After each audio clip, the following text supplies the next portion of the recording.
నువ్వు విజయవాడకే ఇలా ఉన్నావు, గుంటూరు వస్తే ఇంకెలా అయిపోతావు అని చెప్పాను. ఆ కారం సెగ ఒకసారి గుంటూరులో అడుగుపెట్టిన వాళ్ళు ఎవరు మర్చిపోలేరు.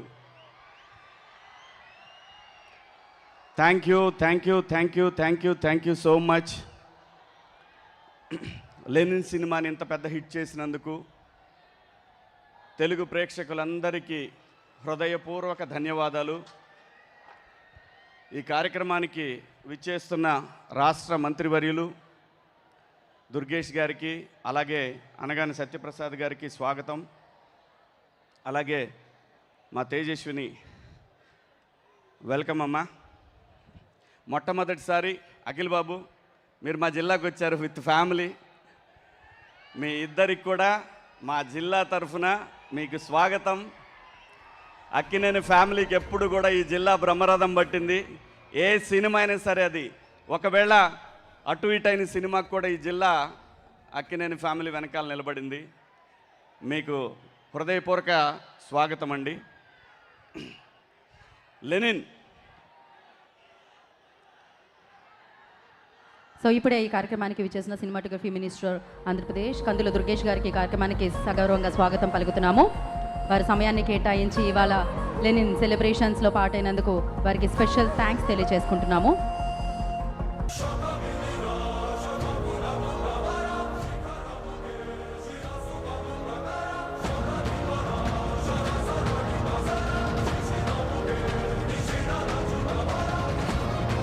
సో ఎస్, మిమ్మల్ని అందరినీ కలవడానికి, అలాగే టీమ్కి కంగ్రాచులేట్ చేయడానికి వారి సమయాన్ని కేటాయించి సినిమాటోగ్రఫీ మినిస్టర్ సో కందుల దుర్గేష్ గారు ఇవాళ ఈ కార్యక్రమానికి రావడం జరిగింది. వారికి ఈ కార్యక్రమానికి సుస్వాగతం పలుకుతున్నాము. అండ్ శివాజీ గారిని కంటిన్యూ చేయవలసిందిగా కోరుకుంటున్నాం.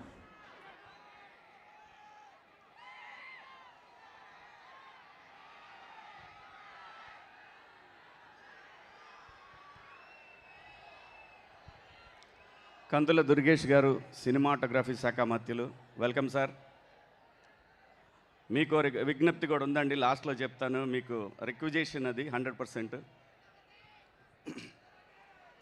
లెనిన్ సినిమా మా అందరికి కూడా, ముఖ్యంగా నా లైఫ్లో కూడా చాలా ఇంపార్టెంట్ సినిమా ఇది. ఈ సినిమాలో అందరి గురించి మాట్లాడుకున్నాం, ఆర్టిస్టుల గురించి, టెక్నీషియన్స్ గురించి మాట్లాడుకున్నాం. ఈ సినిమా ఇంత పెద్ద విజయవంతం అవ్వడానికి ముఖ్యమైన రీజన్ ఈ సినిమా దర్శకుడు నందకిషోర్ గారు అలియాస్ మురళీకిషోర్ అబ్బూరు. నేను సినిమా పరిశ్రమకు వచ్చి 30 years పైన అయిందండి. మధ్యలో 13 సంవత్సరాలు మా ఆంధ్రప్రదేశ్, అమరావతి, వీటన్నిటితోటి ఒక 13 సంవత్సరాలు గడిపేశాను. 13 సంవత్సరాల తర్వాత మళ్ళీ పరిశ్రమకు వస్తే ఘనమైన స్వాగతం ఇచ్చిన, మీ గుండెల్లో పెట్టుకున్న మీ అందరికీ కూడా పేరు పేరున హృదయపూర్వక ధన్యవాదాలు. సినిమా ఏం మారలేదండి, ఎప్పటికీ మారదు కూడా. Indian cinema all about is emotion, glamour, ఇవి రెండే ఉంటాయండి. ఎన్ని తరాలు మారినా సరే ఎమోషన్ అనేది ఇండియన్ సినిమాలో ఎప్పటికీ ఉంటుంది. ఆ ఫార్ములా ఎప్పటికీ మారదు.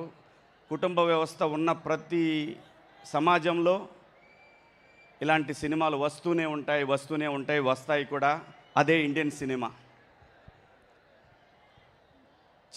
చాలా స్క్రిప్ట్లు విన్నప్పుడు ఏమనిపిస్తుందంటే, వీళ్ళు డైరెక్షన్ డిపార్ట్మెంట్లో పనిచేసి వస్తే చాలా బాగుంటుంది. కొంతమంది మంచి మంచి కథలు తీసుకొని వస్తారు, ఎగ్జిక్యూషన్ దగ్గర ఇబ్బంది పడుతూ ఉంటారు. అలాంటిది పరిశ్రమలో ఒక 15 సంవత్సరాల పాటు అసిస్టెంట్ డైరెక్టర్గా పనిచేసి గొప్పగా రాసుకొని లెనిన్ అనే ఒక సినిమాని, తన ఊర్లో ఉన్నటువంటి పాత్రలని, ఇన్ని పాత్రలని ఒక మాస్ హీరో సినిమాలాగా మార్చడం అనేది అది అనుభవంతో మాత్రమే వస్తుందని నేను తెలుసుకున్న సత్యం. ఈరోజు మీరందరూ ప్రూవ్ చేసిన సత్యం ఈ సినిమా. చాలా సినిమాలకి ఫైట్స్ వర్కౌట్ అవుతాయి అంటారు, లేదంటే పాటలు వర్కౌట్ అవుతాయంటారు. ఈ లెనిన్ సినిమాకి మాత్రం వర్కౌట్ అయింది ఖచ్చితంగా 200% కథ మాత్రమే. కథ రాసుకున్న, కథ నడిపిన విధానాన్ని. నేను సినిమా ఇండస్ట్రీకి వెళ్ళినప్పుడు అసిస్టెంట్ డైరెక్టర్గా పనిచేశాను, ఎడిటింగ్ డిపార్ట్మెంట్లో పనిచేశాను. ఆల్మోస్ట్ అన్ని డిపార్ట్మెంట్లో పనిచేశాను నేను. నాకు అర్థమైంది ఏంటంటే, ఎవరైతే రాజమౌళి గారి దగ్గర నుంచి ఈరోజు సక్సెస్ అయిన ఈ సినిమా లెనిన్ సినిమా వరకు ఈ డైరెక్టర్లు అందరూ కూడా ఫాలో అయింది ఫ్యామిలీ, సెంటిమెంట్, డ్రామా, మంచి పాటలు, మంచి ఆర్టిస్టులు, పెర్ఫార్మెన్స్లు, వీటిని నమ్ముకొని వీళ్ళు హిట్లు కొడుతున్నారు తప్ప కొరియన్ సినిమాలో తప్పేం కాదు. ఒక సినిమాని అడాప్ట్ చేసుకోవటం తప్పేం కాదు. కానీ నేటివిటీ కథని అద్భుతంగా మలుచుకొని వాళ్ళ పక్కూరు, మీ పక్కూరే కదండి రామాపురం, వాళ్ళ పక్కూరు రామాపురం తిరుపతి దగ్గర, ఆ ఊర్లో ఉన్న కథను వాళ్ళ ఊళ్ళో చెర్లోపల్లిలో ఉన్న కథ క్యారెక్టర్స్ని అన్నింటినీ పెట్టుకొని తన చుట్టూ ఉన్న జరిగిన సంఘటనలన్నింటినీ పెట్టుకొని ఒక అద్భుతమైనటువంటి డ్రామాని ఈరోజు ఈ సినిమాలో మనందరం చూసాం. బ్లాక్ బస్టర్ చేశారు మీరందరూ కూడా. నిజంగా ఈ దర్శకుడు ఈ తరానికి ఒక రాజమౌళి గారిలాగా అవ్వాలని నేను మనస్ఫూర్తిగా కోరుకుంటున్నాను సార్. మీ దగ్గర అది ఉంది, మీకు పేషెన్సీ ఉంది, మీరు కష్టపడ్డారు, మీకు పేషెన్సీ ఉంది, మీరు కష్టపడ్డారు, మీకు అద్భుతంగా సపోర్ట్ చేశారు. వంశీ గారు కానీ అఖిల్ బాబు కానీ మీకు అద్భుతంగా సపోర్ట్ చేశారు. మీరు ఎంత చూపించాలో పేషెన్సీ ఈ సినిమాకి అంత చూపించారు కాబట్టే సినిమా ఎప్పుడు పేషెన్సీ టెస్ట్ చేస్తూ ఉంటుందండి. ఆ పేషెన్సీని ఎవరైతే ఎదుర్కోగలుగుతారో వాళ్ళు ఖచ్చితంగా సక్సెస్ కొట్టగలుగుతారు. సో ఇంత మంచి సినిమా తీసి దాంట్లో ఎతిరాజులు అనే ఒక పాత్ర నాకు ఇచ్చినందుకు కూడా మీకు హృదయపూర్వక ధన్యవాదాలు. అయితే 12 లేదంటే 10, 8, 12 సినిమాలకి సార్ దుర్గేష్ సార్ మీతో చెప్పాలనుకున్నది ఇదేనండి. 12 సినిమాలు అంటే రోజు సినిమా ఇండస్ట్రీలో ప్రతిరోజు ఈరోజు 40 సినిమాలు జరుగుతూ ఉన్నాయి సార్. 40 సినిమాలకి ప్రతి సినిమాకి ఆల్మోస్ట్ 4000 మంది టెక్నీషియన్లు కానీ ఆర్టిస్టులు కానీ వీళ్ళందరూ పనిచేస్తూ ఉంటారు సార్. జూనియర్ ఆర్టిస్టులు ఇంకో 4000 మంది పనిచేస్తారు సార్. టోటల్గా ఒక్కరోజు ఒక ఇండస్ట్రీలో 10,000 మందికి ఇన్స్టెంట్గా జాబ్ దొరుకుతుంది సార్. ఇది గడిచిన 2 సంవత్సరాలుగా నేను ముఖ్యమంత్రి గారిని కోరుతూనే ఉన్నాను, ఉప ముఖ్యమంత్రి గారిని కోరుతూనే ఉన్నాను. ఈ ప్రాంతంలో కూడా సినిమా ఇండస్ట్రీ రావాలి. ఎందుకంటే మారుతున్న రాజకీయ సమీకరణాలు, ప్రాంతీయ వాదాల నేపథ్యంలో ఈ ప్రాంతంలో కూడా కళాకారులకు అవకాశం కావాలి అని అంటే ఖచ్చితంగా ఏదో ఒక చాలా కంపెనీలకు మీరు సైట్లు ఇస్తూ ఉన్నారు. ఒక చిన్నది ఒక 20 ఎకరాల 30 ఎకరాల జాగా సినిమా పరిశ్రమ, ఇది సినిమా ఫిలిం నగర్ ఇలాంటిది ఏమన్నా ఇస్తే మాత్రం ఈరోజు ఇక్కడ ఇందాక ఈ పిల్లలను చూశాను, డాన్స్ చేసిన పిల్లలందరూ కూడా వీళ్ళంతా లోకల్ టాలెంట్ సార్. ఇదంతా లోకల్ టాలెంట్. ఇలాంటి వాళ్ళు చాలామంది ఉన్నారు. వీళ్ళకి అవకాశం కల్పించాల్సిన బాధ్యత ఈ తరంలో ఉన్నటువంటి ఈ ప్రభుత్వం అంటే విడిపోయారు కాబట్టి ఈ ప్రాంతం పిల్లలకు కూడా పరిశ్రమ దగ్గరైతే చాలా బాగుంటుందని చాలా సందర్భాల్లో మాట్లాడానండి. ఖచ్చితంగా ఈరోజు మీరే వచ్చారు. మీరు ఖచ్చితంగా ఇది ఇద్దరు ముఖ్యమంత్రి గారు ఉప ముఖ్యమంత్రి గారికి ఇద్దరికి కూడా ఇది విన్నవించండి సార్. ఖచ్చితంగా ఈ ప్రాంతంలో కూడా పరిశ్రమ ఉండాలి. తెలుగు సినిమా అనేది చిన్నదిగా సార్, చాలా పెద్దదండి, చాలా పెద్దది. ఇంకొక రాష్ట్రం అయినా సరే, ఇంకో తెలుగు రాష్ట్రం అంటే అమెరికాలో కూడా ఉన్నారు మన వాళ్ళు. అంత పెద్ద పరిశ్రమ ఇది. సో ప్లీజ్ సార్, ఇక్కడ కూడా టాలెంట్ని ఎంకరేజ్ చేయాల్సిన బాధ్యత ఉంది. ఇది అలాగే అఖిల్ బాబు, నేను ఒక్క మాట చెప్పాలనుకున్నాండి మీకు. మీది ఇది 8వ సినిమా కదండి? 8 మనం యాక్ట్ చేశారు మీరు.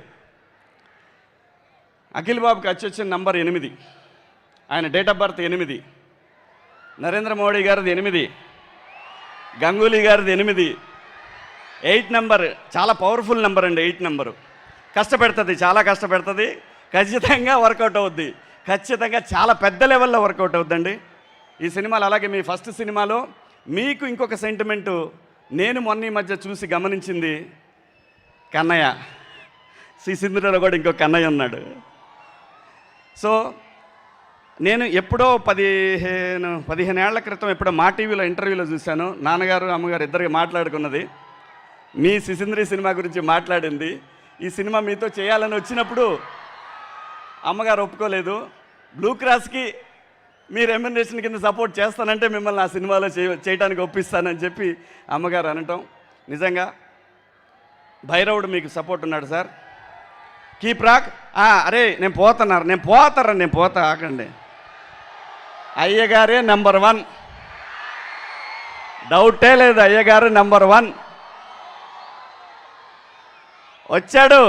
ఆడే నంబర్ 1 అక్కడ వచ్చాడు, ఇక్కడ ఉన్నాడు అతను, అయ్యగారే నంబర్ 1.